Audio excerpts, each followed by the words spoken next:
মাগো আমায় বল, ভূত আছে কোনখানে? ভূতের গল্প শুনে শুনে ভয় পেয়েছি মনে। হামদো মামদো পেতনি গেছো, কত রকম নাম। ঝোপঝাড় আর বাঁশঝাড় কি এদের অবাধ থাম? এরা নাকি ঘাড়ে চাপে রক্ত চুষে খায়, রাত বিরেতে ঘরে এসে ডেকে নিয়ে যায়।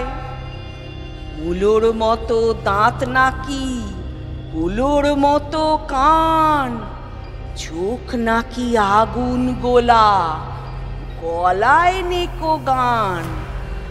মায়ে বলে, দূর বোকা, সবাই গল্প শোনে, আসলে নেই কো কিছু, ভূত আছে রে মনে।